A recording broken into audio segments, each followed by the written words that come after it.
It's very nice to be back here in Navarra. It's a university I have visited many times and I have very fond feelings towards, and I'm very grateful to the organisers for asking me here today. I'm going to talk about personalised nutrition, diet, phenotype and genes, not necessarily in that order. I want to start off with a little bit of hype. When the human genome sequence was launched on the 26th of June in the year 2000 by Blair in London and by Clinton in Washington, there was a lot of hype. Clinton talked about learning the language in which God created life. I didn't know he was a creationist, but there you are. Blair wanted to talk about hard ethical and moral questions. And Mike Dexter, who is head of the Wellcome Trust that co-funded the sequencing on the UK side, made the ridiculous comment that he could see this technology making the wheel obsolete. I'd be embarrassed by that. And then the Minister for Science in the United Kingdom at the time, Lord Sainsbury, made a statement that I think an awful lot of people felt was true. We now have the possibility of achieving all we ever hoped for from medicine. Now, there were other people looking into the future. The Institute of Future at Palo Alto produced a document called From Nutrigenomics Science to Personalised Nutrition, the Market in 2010. And they arrived at the following conclusion. They forecast that at least 1/3 of consumers will be making some changes in their nutrient intake in response to personalised nutrition by 2010. Well, that just singularly has not happened. And at the end of my talk, I'll try and look again and ask why that hasn't happened. Now, personalised nutrition is always seen as being gene-based. I'm going to talk about it and entertain you for a while on gene-based, but I'm going to show you that it's not always has to be gene-based. This is from the LipGene study, which is an FB6 study I coordinated, and it's just to introduce a polymorphism related to a single and simple phenotypic marker, because I've got to show you 4 ways we can look at genes. We are involved with 480 subjects, all of whom had the metabolic syndrome, and they were put on one of 4 diets for 12 weeks. And what I want to focus on here is the change in long-chain N3 polyunsaturated fatty acids which occurred during that 12 weeks. And we'll be looking at the NOS gene. The histograms refer to the change, the black one being the lowest change and the stippled one on the right, the highest change. And you can see that in those that are homozygous for C, the wild type, there's very little change in triacylglycerol according to fluctuations in plasma long-chain N3 polyunsaturates. But you can see that if you have the A allele, either heterozygous or homozygous, there's a big effect. So this is the first level of linking genes and nutrients, so to speak. Basically, a single gene and a single metabolite. We can also take a single gene to a more complex phenotypic mark, and in this case it's the FTO gene. And this is gene, body fat DEXA scan for 9-year-old children. And you can see the lean body mass here, and you can see significant differences in body fat associated with this one single change. I want to move now from one genes to lots of genes, and this is an abstract from a paper, a joint conference of the Cardiovascular Disease Epidemiology and Prevention group and the Nutrition, Physical Activity and Metabolism group held earlier this year. And it says, the title is Genetic Phenotype Predicts Weight Loss Success, the Right Diet Does Matter. The authors had access to a database which included 101 Caucasian women on one of 4 diets for 12 months. All these women lost weight. They were randomly assigned to either a very low carbohydrate, high protein diet, very low carbohydrate, and so forth. Now, what the authors said to themselves was, can we come up with a set of genes and SNPs that would predict for us which of these diets would be best for these women? So they did. Using data in the literature, using some of their own work, they came up with a cluster of SNPs that would suggest that this person has a low carbohydrate responsive genotype, another could have a low fat responsive genotype, and a balanced diet responsive genotype. And they asked a very simple question. Women who were assigned to a diet which suited their genotype, did they do better than the women who, by bad luck, were assigned to a diet that didn't suit their genotype? And the answer was most definitely yes. The group that got the correct genotype fared very, very well compared to the others. They all lost weight, but the ones that fortunately were aligned correctly between the diet and their genotype, they did far, far better. This is a very, very important paper. It's only available in abstract form at the moment, and my understanding is the authors are trying to commercialize this, and so it'll take a while for the full paper to get out, but it's a very important finding.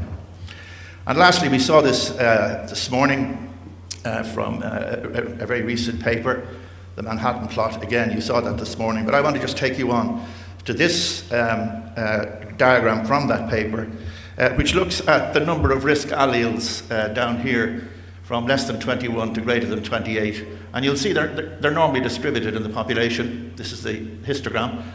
Very few people have too few, very few people have too high, most people have about 30. But you can see that as you do gather these increasing numbers of these weighted risk alleles, that BMI does go up. So, I don't believe there's any future in personalized nutrition for single genes and simple phenotypes. I do think that single genes will help us to form visions of multiple genes which will govern complex phenotypes, and of course GWAS will help that as well, but there will be many other approaches to doing that. And I'm not too sure I can rule out the possibility that single genes will influence complex phenotypes, so I've put that in orange, so to speak. So that's parking genes behind, and my Mac never transfers exactly correctly, so this says personalized nutrition is modular in form, and this is the basis of a study we're going to be doing next year. I'll talk about it at the end. Everyone thinks of personalized nutrition on the genomic basis. I want to talk about it now, give you food choice. And the problem we have, and we've looked at about 50 or 60 of these, the problem is that there's a trade-off between accuracy and ease of use. If you want to make it very accurate, you're going to make it hard for the user. If you want to make it easy for the user, it's not going to be so accurate. So we have to figure out how best to do this, and that'll be a task within the project I'll talk about. Now the future is something like this. You'll enter your data into the service. They'll do all the calculations for you and send you an email to say, go look at your profile. And you'll go on the internet and you'll see they've got some advice for you. You can do what you like with the advice. You let them know what you're going to do with the advice, and automatically it goes to your supermarket, and they deliver the appropriate selections of foods to your house, and you stick it in your fridge. Now people say, this is a bit futuristic. Okay. One of the companies that are going to join our consortium are Philips. I want to tell you about their kitchen.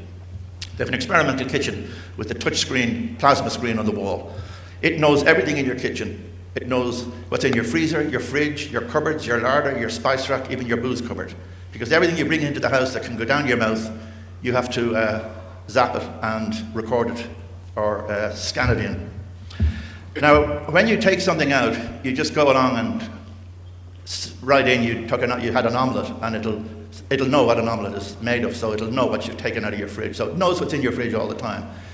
Come Wednesday and you've got some people coming around, you say three visitors say, and you want options, and you can have fast food, slow food, Moroccan food, Italian food, whatever you like. You pick it, and then it'll give you a number of recipes. You'll pick the recipe, and then you'll get a video, and it'll help you cook it. And Philips want to connect this with nutrition. That's what they want to do. They want to be able to know what nutrients are left in your fridge, what's gone into you, and so forth. So that's why they're interested in our project. So the next section I want to talk about is phenotype. And we also will be using a small company from the University of Oslo, so you don't have to speak Norwegian here. Basically speaking, you receive in the post a little package. You clean your finger with a bit of alcohol. You pinprick your finger. You put the blood on a bit of blotting paper, and you post it back to the nice people in Bioindex, and they extract it, and they use all sorts of advanced LCMS to measure various things. In this case, this is just one shot off their website. You can get your omega-3 index, you can get a full fatty acid profile, you can get lots of lipids done, you can get carotenoids done, you can get a lot of things done. And they post it back to you, and now you have more information about your phenotype.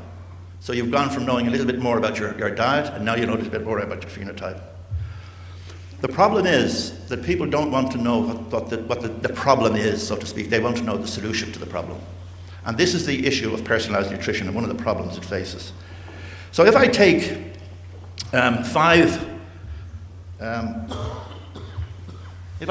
just these 5 phenotypic measures, I just randomly let them down. It can be high, normal, or low. And so this person's recorded yes, yes, yes. We take another person, a different set of yeses. The question is, how many combinations of answers can you have? And the answer is it's 3 to the power of n, 1, 2, 3 to the power of n, n is 5 here, so it's 243. So anyone who thinks that you can provide 243 solutions is nuts. And Leroy Hood can dream on about 6 million. It's never going to happen. You just wouldn't know the biology to solve it. It doesn't make sense. So there's a lot of people saying individual dietary advice is unlikely to ever happen. And what we're talking about now, the buzzword is metabotypes. And metabotypes refer to clusters of individuals who share a very common metabolic profile and for whom a common solution is possible.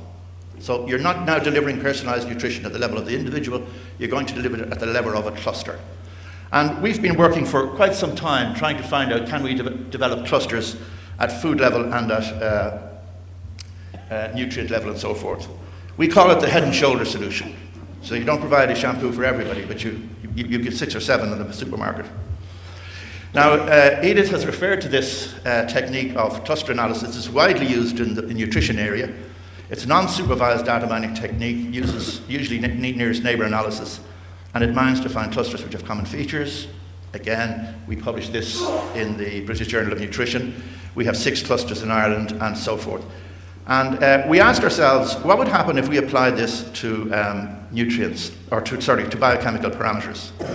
So we chose a study we had completed in which at 160 subjects, half of them were given placebo and half of them were given vitamin D for 4 weeks. And we had a whole host of things we looked at.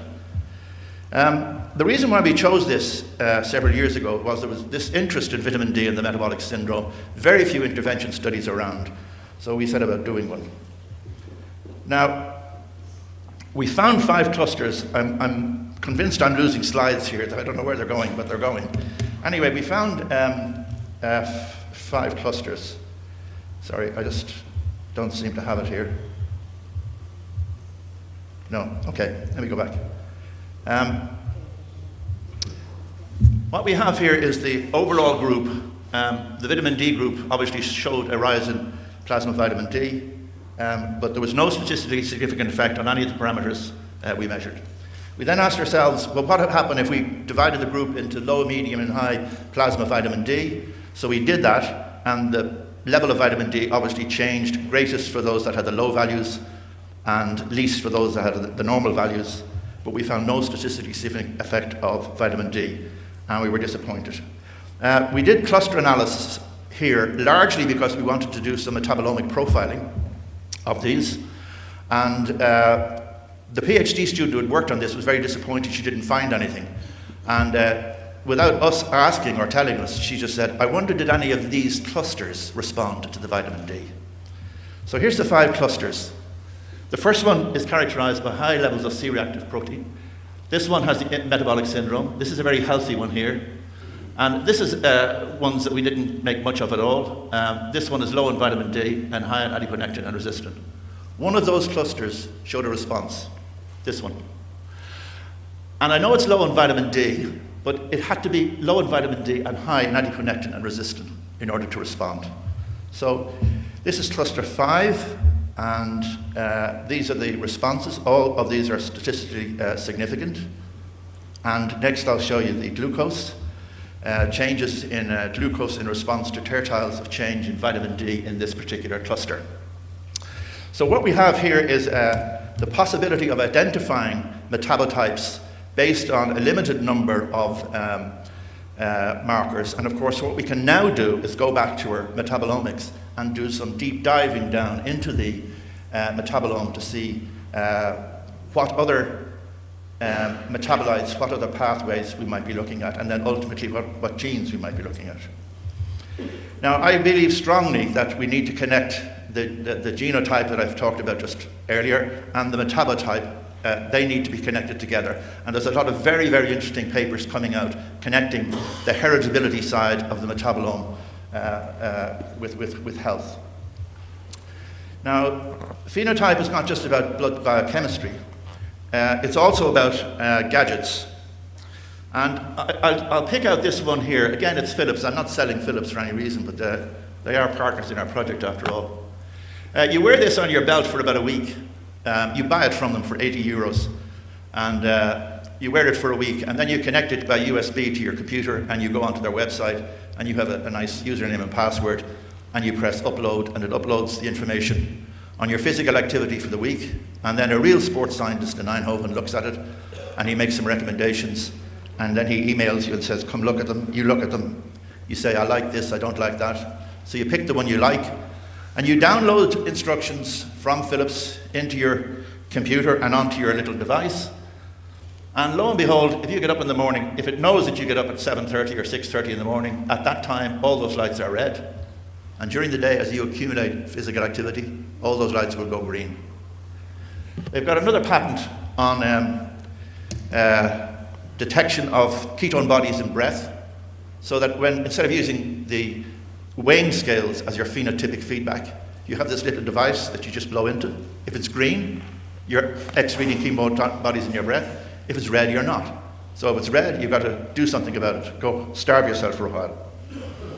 And this is very interesting as well. This is the use of the nanotechnology. This is program framework 6. This guy's wearing a vest which is monitoring his entire cardiopulmonary function. And it's, again, transmitting this wirelessly as Leroy predicted would happen. And there are very interesting developments here. There's another package they're working on socks. They'll get to other clothes shortly, I'm sure. But so if I was to look at the 3 levels, the dietary analysis one is immediately possible. There's no question about it. It'll need a little bit of work. The phenotype will need probably some clustering analysis to be done, and we've only just started that, and we're going to make a lot of mistakes, of course. But I think this is the way to go. I'm afraid that as regards personalized genomic analysis, it's quite some way to go yet. Even though we're making progress, we're still a long way off. And validation is probably the most difficult thing facing us. I want to just end in the few minutes left talking about where is the business in personalized nutrition. Now, around about the time that these people predicted that in 2010 we'd all be shopping for personalized nutrition products, a company called Ketone was set up. It's a privately held international company that provides personalized health and nutrition recommendations based on an individual's diet, lifestyle, and unique genetic code. The company began on June the 8th, I always got the dates wrong, the same day as President Clinton and Prime Minister Blair announced the completion of the first draft. And it was founded on the simple premise to use the scientific information uncovered in this landmark research project for the benefit of consumers and consumer products. Now, it went bankrupt 2 years ago. Now, this was a company owned by DSM, the Dutch food company. It had some excellent people working for it. It was collaborating with some of the best laboratories around the place. It was contributing to the regulatory dialogue that was going to shape personalized nutrition. So very responsible, but it went out of business. So the problem we're facing is, how can the food sector respond to personalized nutrition? And the answer is they can't. You're not going to get his Coke, my Coke, your Coke, her Coke. That's not going to happen. There's going to be one Coke, end of story. It'll be either normal or light. At one stage it was thought that you could get blends of vitamins and minerals and get blends of supplements which would be personalized. But DSM, one of the world's biggest, or certainly Europe's biggest vitamin supply company, they've abandoned that idea as not really feasible. So branded goods are not going to suddenly go into multiple versions of them. That's just not going to happen. So trying to see where the business is a big challenge. Now, just this September, Nestlé announced an investment in the École Polytechnique Fédérale de Lausanne. And just listen to this investment. This is a 10-year investment. $500 million. $1 million a week. That's what they're spending to understand better personalized health and then personalized nutrition. They don't know what the solution will be, but they know that there will be personalized nutrition at some stage in some form, and they need to figure out how to do it. DSM are already selling a service. They have a whole division of personalized nutrition, and they have this thing called Global Personal Nutrition System, which they sell to companies, and companies can help their employees improve their lifestyle through an analysis of their diet and with phenotypic measurements as well. I'm going to finish by saying that early next year we're going to start a project with 24 partners, 9 million euros, which will go to 2014, and I'm the coordinator here at UCD. And I'll just give you go quickly through the work packages, then I'm finished. We have a Swiss company that's going to do a detailed business analysis and talk to all of the people in the business, and they've done this before in other areas. We'll have an 8-country, very detailed consumer attitudinal analysis to personalised nutrition and the whole issue of genetic testing and so forth. We're going to have a whole group of people, including an international panel, that's going to help us develop software and also to develop algorithms for personalised nutrition and to scan the world for new technologies that might be applicable. We're going to have an 8-centre study in which we'll have an internet-based proof of principle study for all 3 levels of personalised nutrition. We have a major communications programme, and we have a group that will be from the University of London who will be looking at ethical issues, and we have a Belgian and American law firm that will be looking at the legal issues of personalised nutrition. So that's it, thank you.